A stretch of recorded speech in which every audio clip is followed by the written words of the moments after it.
Hello and welcome to my piano tutorial for the grade 6 piano pieces from the ARBSM syllabus for the exams in 2023 and 2024.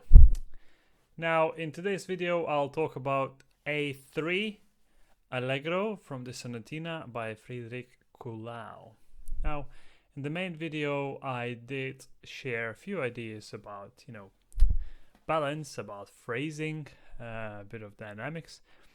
And so in today's video I'll go into deeper detail on those things. So that's phrasing, technique, and a bit of balance. So to start with, first I want to talk about phrasing. Now, as a general rule, phrasing is being determined by the direction of the melody, right? So when the melody goes up, we crescendo. When the melody goes down, with the diminuendo. And so in this piece we have quite a lot of these things, especially in the scales. You will want to do crescendo and diminuendo, and even the melody. Although you will notice in the melody as well that it's very clear when the melody goes up and when it goes down. I'm not saying this is the only way of doing the phrasing. I think there are many other different ways of thinking about phrasing, but this one is mostly simply explainable, and is very approachable, especially in the format of a video. If we had a lesson face-to-face or online lesson, I think I would talk a little bit more about phrasing, but since we're doing this in a video format, I'll just tell you everything I think about in the most simplest and approachable way. However, in this piece there is another signal indicating the end of phrase or phrasing, which is called a cadence.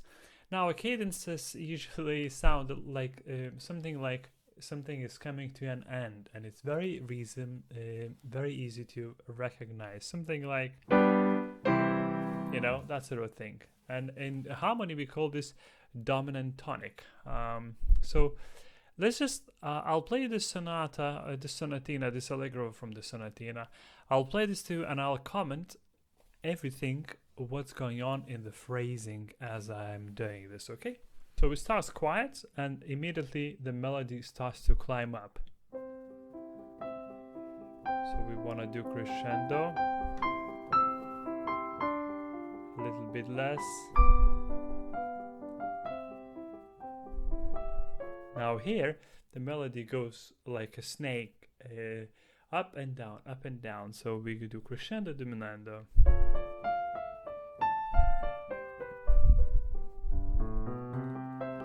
Up, left hand melody. Up. Now loud.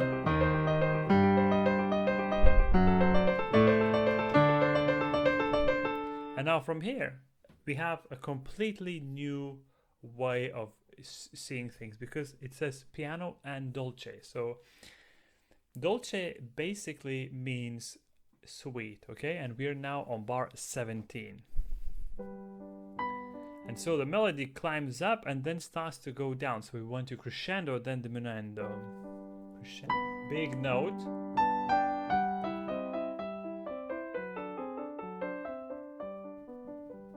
You see how we went down, so we felt like relaxing. Now, bar 21, we have this suddenly going from top note, going down. So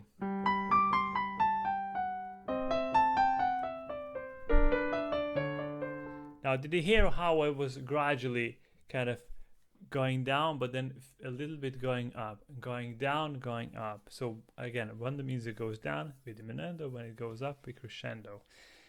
But don't forget, in this particular bit, in bar 21, we start up there in high registers. So we want to give a lot of sound. Yeah, and then now from here, the music goes very horizontal, up and down, up and down. So we want to crescendo when we go up again.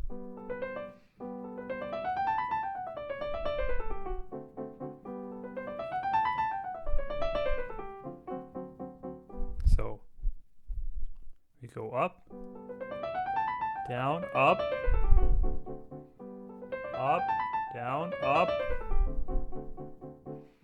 Now now it's going up. Now abrupt change from down up again, up again, up again, and then we reach the top. Okay, so that sounds like this.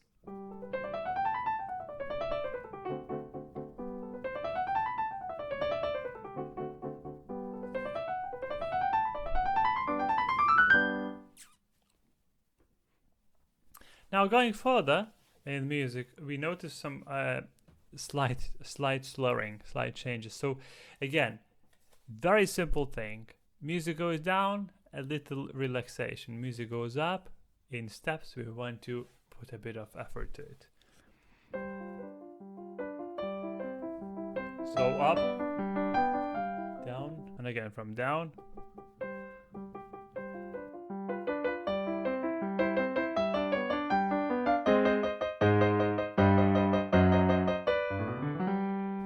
Okay, and that's basically the main idea of this piece. Okay, so we phrased when the melody goes up, and then when the melody goes down, we do diminuendo. Now, going further from bar 50 all the way until the end, I'm not gonna be talking about phrasing here because it's largely the same, being a sonata form.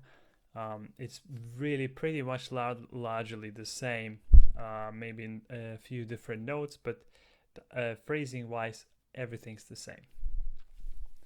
So the next thing I want to talk about is technique, especially those fast moving semi-quavered notes and how we want to practice them. What's our approach to them? How to make them sound very even, very light, very crisp. Now there are three main things I want you to imagine when doing those scales. So first of all, you want your thumb, as directed in the main video, you want your thumb to go underneath the palm as soon as it's free. Okay, so I'll just show you. So for example, we're doing bar 24 now. This is the first time that semi-quaver scales appears. So we go. Now I'm releasing the thumb immediately under to get ready for the next. Releasing the thumb immediately under to get ready.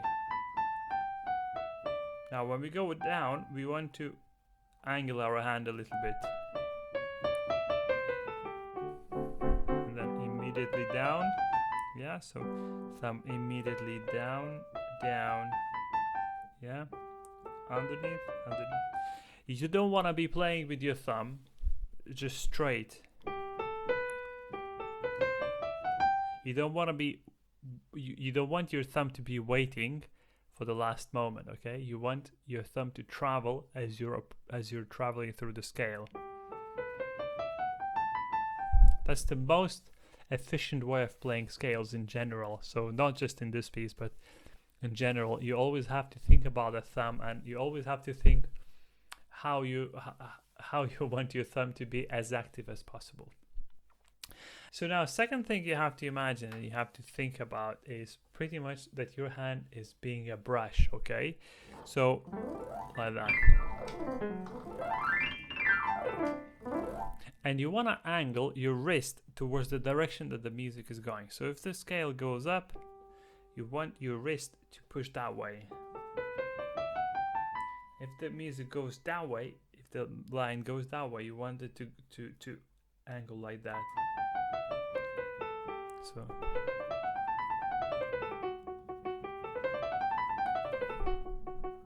yeah, so your hand is literally like a brush, and it's going around the keyboard like that in circles. Now, third thing I want you to think about when doing these scales is the arm position. Okay, so imagine like you're doing a gliss. So when you're doing a gliss, your arm is also angled. Your arm is also angled in this way, so it's like directed that way.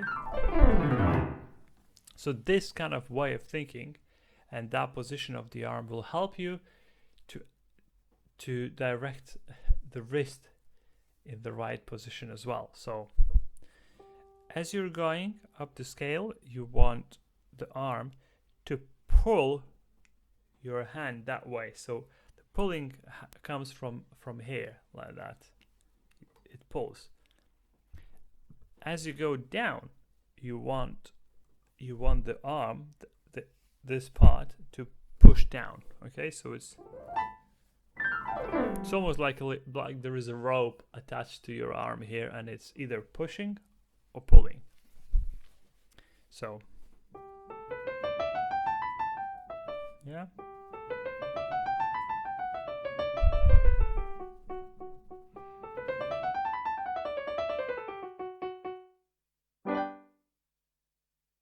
Okay, now to help even further, you can also practice, obviously, with metronome.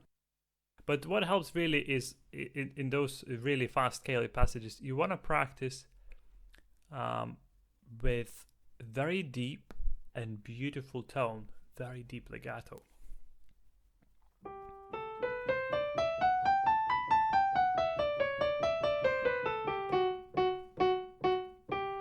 Okay, so the legato approach has to be so deep that when you practice the scale, you have to hear the piano keys touching the bed of the piano.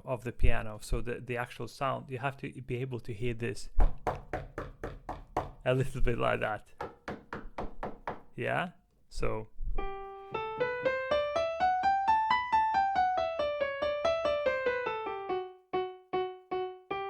let me try and direct my microphone to the keys, and then I'll just play it a little bit and we'll see how this goes.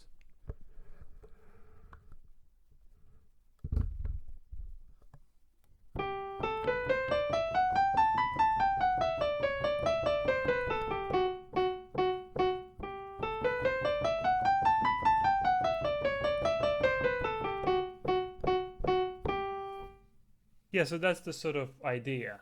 I hope that comes across through the video.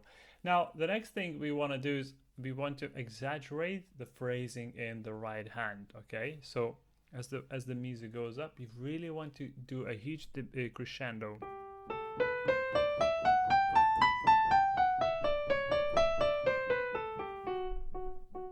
You really want to work those scales like that. Now, you can go into more traditional ways of practicing those scales. So, for example, accentuating the first and third note of every group of four. So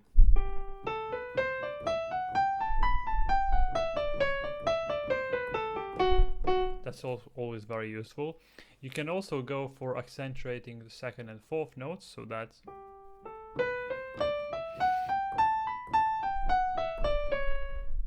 something like that. You can also try and do dotted rhythms. So, for example,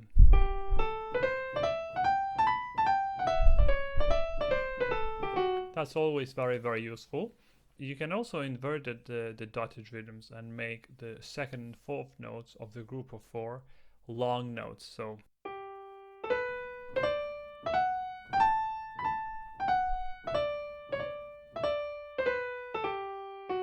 that's always also a very good idea to do. And as I mentioned, motion of your wrist and thumb, those are the main things you really want to consider when doing your scalic passages. And that's pretty much any scale you can think of. Now, the same you apply for the left hand here. So you want to angle your hand a little bit. Sorry, it's my microphone here, but you want to angle your hand, so arm, hand, and use that to help you with your left hand scales. The same you want to do. You also want to do very deep legato practice, exaggerated phrasing on those semiquaver notes. So you really want to go for the crescendo. You want to do dotted rhythms and also use a bit of wrist too. Now, the wrist motion is very, very obvious in bars 48 and 49 in the right hand. This is where you have that rolling repetition. So here, instead of using just fingers, which is actually quite tricky, you want to do that rolling motion. So it's a bit like the seesaw, you know, that like swing. So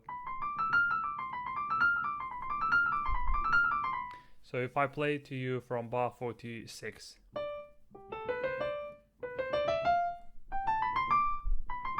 so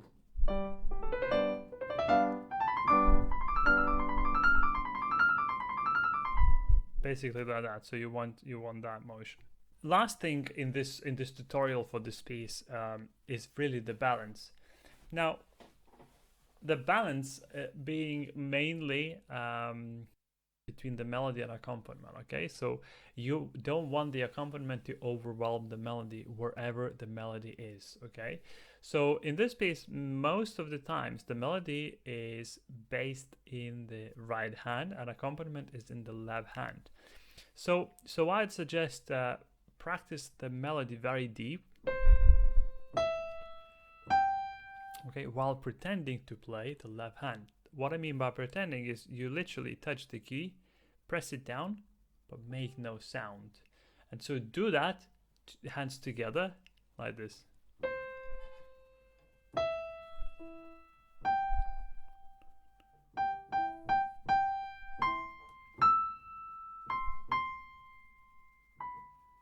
Okay, and what happens there, basically, if you accidentally make sound while pressing the left hand keys down, that means that that particular note, or a group of those notes, are too loud in performance mode. So basically this way of practicing does help you to kind of split your body in half and then be completely separated, left hand from the right hand side. So